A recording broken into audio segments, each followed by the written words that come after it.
వరుణ దేవుడా నీ రాక ఎప్పుడు ఎండిపోతున్న పంటలకి జీవం పోసేదెప్పుడు తెలుగు రాష్ట్రాల రైతులు ఆకాశానికేసి ఎదురు చూస్తున్నారు. ఇప్పుడు పంటల పరిస్థితి అయోమయంగా మారిపోయింది. కానీ అక్కడి రైతులు మాత్రం వరి సాగుకు సన్నద్ధమవుతున్నారు.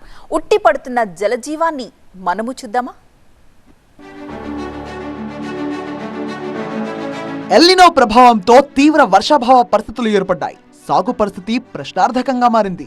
వేసవి పంటలు ఎండిపోతున్నాయి. ఈ క్రమంలో ఖమ్మం జిల్లాలో వైరా రిజర్వాయర్ ఆయకట్టు రైతులకు గోదావరి జలాలు వరప్రదాయంలా మారాయి. సీతారామ ప్రాజెక్టు ద్వారా గోదావరి జలాలను వైరా రిజర్వాయర్ సాగర్ కెనాల్ కు తీసుకురావడంతో రైతుల్లో ఆశలు చిగురించాయి.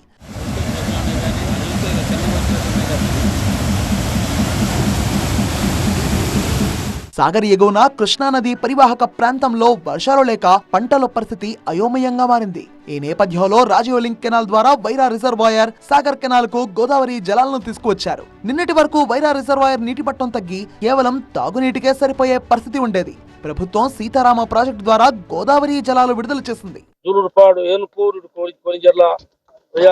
రైతులందరికీ కూడా డిస్ట్రిబ్యూటివ్ కెనాల్ ద్వారా నీళ్లు ఇచ్చే కార్యక్రమం తీసుకున్నాం. వైరా ప్రాజెక్టు నీళ్లు తక్షణం అందుకుంటే దాని కింద 30,000 ఎకరం వ్యవసాయం పడుతుంది. నాకు నియోజకవర్గానికి అడగంగానే 100 కోట్ల రూపాయలు ఖర్చు చేయించి రాజీవ్ లింక్ కెనాల్ ద్వారా గోదావరి నీళ్ళని వైరా ప్రాజెక్టులకు అందించిన సహకరించిన ఈ రాష్ట్ర ముఖ్యమంత్రి రేవంత్ రెడ్డి గారికి, ఉప ముఖ్యమంత్రి భట్టి విక్రమార్క గారికి, వ్యవసాయ శాఖ మంత్రి తుమ్మల నాగేశ్వరరావు గారికి, రెవెన్యూ శాఖ మహత్యులు పెద్దలు శ్రీనివాస్ రెడ్డి గారికి మనస్ఫూర్తిగా ధన్యవాదాలు తెలియజేస్తూ, ప్రభుత్వ నిర్ణయంతో 30,000 ఎకరాలకు సాగునీరు అందుతుందని అంటున్నారు ఎమ్మెల్యే. ఆయకట్ట రైతులకు సాగునీటి ఇబ్బంది లేకుండా ఈ నిర్ణయం తీసుకుంది ప్రభుత్వం. దీంతో తమ పంటలకు ఇక ఎలాంటి ఆందోళన లేదని రైతులు చెప్తున్నారు. పంటల సాగుకు సన్నద్ధమవుతున్నారు. నిజంగా అంతటికంటే రైతులు ఈ వర్షాభావం లేక ఇబ్బంది పడుతున్న తరుణంలో ఇప్పుడు చూస్తుంటే వర్షాలు లేక ఇబ్బంది పడుతున్న రైతులకి ఇది చూస్తుంటే ఒక ఆనందం కలిగించింది సార్.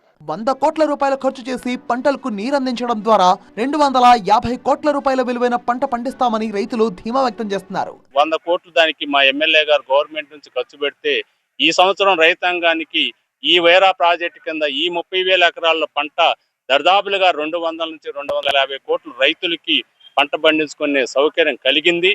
వారికి ఈ ఒక సంవత్సరంలోనే 100 కోట్ల కూడి కూడా 150 కోట్లు రైతులకి ఒక సంకల్పం చేసినట్టయితే ఆ డబ్బులు దుర్యోగం కాకుండా 100 కోట్లు ఖర్చు పెడితే ఒక సంవత్సరంలోనే 250 కోట్లు పండించుకుంటానికి మాకు ఎమ్మెల్యే రామదాస్ నాయక్ గారు ఎంతో తోడ్పడ్డారు. రైతులకు కావాల్సిందే సాగునీరు. కావాల్సినంత నీరు ఉంటే భూమి నుంచి కోట్ల సంపద క్రియేట్ చేయవచ్చు అన్నది వారి ధీమా. ఖమ్మం జిల్లా రైతు సైతం ఇదే చెప్తున్నాడు.